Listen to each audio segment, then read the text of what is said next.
സർക്കാർ ആശുപത്രികൾക്കെതിരെയുള്ള മാധ്യമങ്ങളുടെ കൊണ്ടുപിടിച്ച പ്രചാരണത്തിന് പിന്നിലെ അജണ്ട എന്താണ്? പൊതുജനാരോഗ്യ രംഗത്തെ ദീർഘകാലത്തെ പാരമ്പര്യമുള്ള ജനങ്ങൾക്ക് വിശ്വാസമുള്ള സ്ഥാപനങ്ങളാണ് സർക്കാർ മെഡിക്കൽ കോളേജുകൾ.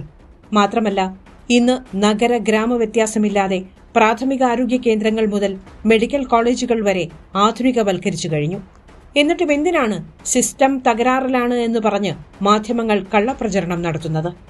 അത് മനസ്സിലാകണമെങ്കിൽ ഈ മേഖലയിൽ ഇന്ന് നടക്കുന്ന ചില പ്രവണതകൾ കൂടി പൊതുജനം അറിയണം. സംസ്ഥാനത്തെ സ്വകാര്യ ആശുപത്രികളെ കൂട്ടത്തോടെ ബ്ലാക്ക് സ്റ്റോൺ പോലുള്ള വിദേശ കുത്തക കമ്പനികൾ വിഴുങ്ങുന്നതിനെക്കുറിച്ച് എത്ര പേർക്കറിയാം?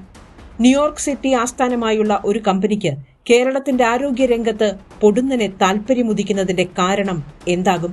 1 ലക്ഷം കോടി ആസ്തിയുള്ള അമേരിക്കൻ കോർപ്പറേറ്റ് കമ്പനിയായ ബ്ലാക്ക് സ്റ്റോൺ ഇൻകോർപ്പറേറ്റഡ് കഴിഞ്ഞ 3 വർഷത്തിനിടയിൽ കേരളത്തിലെ 3 ആശുപത്രികളിൽ ഇതുപോലെ സമാനമായ നിക്ഷേപം നടത്തിക്കഴിഞ്ഞു. 2023നും 2024നും ഇടയിലാണ് ഈ ബഹുരാഷ്ട്ര നിക്ഷേപങ്ങൾ അത്രയും നടന്നിരിക്കുന്നത്. തിരുവനന്തപുരത്തെ കിംസ് എന്ന പ്രശസ്തമായ ആശുപത്രിയിൽ മാത്രം 38,000 കോടി രൂപയാണ് ഈ കമ്പനി നിക്ഷേപിച്ചത്. തിരുവനന്തപുരം, കോട്ടയം, കൊല്ലം, പെരിന്തൽമണ്ണ എന്നിവിടങ്ങളിൽ പ്രവർത്തിക്കുന്ന കിംസ് ഹെൽത്ത് മാനേജ്മെന്റ് ലിമിറ്റഡിന്റെ 80 മുതൽ 85% ഓഹരികൾ സ്വന്തമാക്കി. ക്വാളിറ്റി കെയർ ഇന്ത്യ ലിമിറ്റഡ് എന്ന സ്ഥാപനം മുഖേനയാണ് ഈ നിക്ഷേപം നടന്നത്. ഭൂരിഭാഗം ഷെയറുകളും വിദേശ കമ്പനി സ്വന്തമാക്കിയിട്ടും പഴയ ചെയർമാനായ ഡോക്ടർ സഹദുള്ളയെ തന്നെ വീണ്ടും ചെയർമാനായി നിയമിച്ചു. സാധാരണഗതിയിൽ ഇത്തരം വലിയ ഏറ്റെടുക്കൽ നടന്നാൽ വിദേശ കമ്പനി ഡയറക്ടർ ബോർഡിൽ വിദേശികളാണ് വരേണ്ടത്. എന്നാൽ കേവലം 15% ഓഹരി പങ്കാളിത്തമുള്ള പഴയ ഉടമസ്ഥർക്ക് തന്നെ നടത്തിപ്പ് ചുമതല നൽകിയിരിക്കുന്നു. ഇതിന്റെ കാരണം ഇന്നും അജ്ഞാതമാണ്. മലപ്പുറം കോട്ടക്കൽ ആസ്ഥാനമായ ആസ്റ്റർ മിംസിലും ഇതേ ബ്ലാക്ക് സ്റ്റോൺ കമ്പനി 1,900 കോടി രൂപയുടെ നിക്ഷേപം നടത്തിയിട്ടുണ്ട്. Aster DM quality care limited എന്ന് പേര് മാറ്റുകയും ചെയ്തു. കോഴിക്കോട്ടെ പ്രമുഖ സ്വകാര്യ ആശുപത്രിയായ ബേബി മെമ്മോറിയലിന്റെ 70% ഓഹരികൾ അമേരിക്ക ആസ്ഥാനമായി പ്രവർത്തിക്കുന്ന സ്വകാര്യ ഇക്വിറ്റി കമ്പനിയായ KKR 2,500 കോടിയോളം രൂപ മുടക്കി ഏറ്റെടുക്കാൻ തീരുമാനിച്ചത് 2023ലാണ്.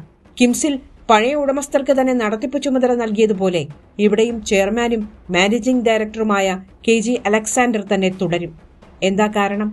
അറിയില്ല. എറണാകുളം ജില്ലയിലെ കളമശ്ശേരിയിൽ പ്രവർത്തിച്ചു വരുന്ന കിൻഡർ മൾട്ടി സ്പെഷ്യാലിറ്റി ആശുപത്രിയുടെ 100% ഓഹരികളും സിംഗപ്പൂർ ആസ്ഥാനമായ കിൻഡോറാമ പ്രൈവറ്റ് ലിമിറ്റഡ് എന്ന കമ്പനിയുടെ അധീനതയിലായി കഴിഞ്ഞു.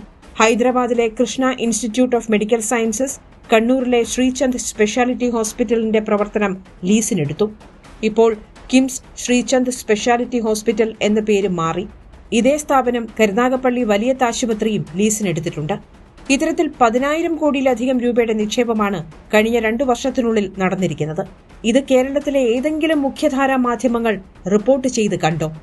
ബഹുരാഷ്ട്ര ഭീമന്മാരുടെ നിക്ഷേപ കണ്ണിൽ കേരളം എത്തിപ്പെട്ടതിന് പിന്നാലെ സർക്കാർ ആശുപത്രികളുടെ ചെറിയ വീഴ്ചകൾ പോലും ബിഗ് ബ്രേക്കിംഗ് ആകുന്നതും അതിനേക്കാൾ ആവേശത്തോടെ പ്രതിപക്ഷം ചാടിയിറങ്ങുന്നതും കാണുമ്പോൾ പന്തികേട് തോന്നുന്നില്ലേ? ഒന്ന് ഓർത്തുവെച്ചോളൂ.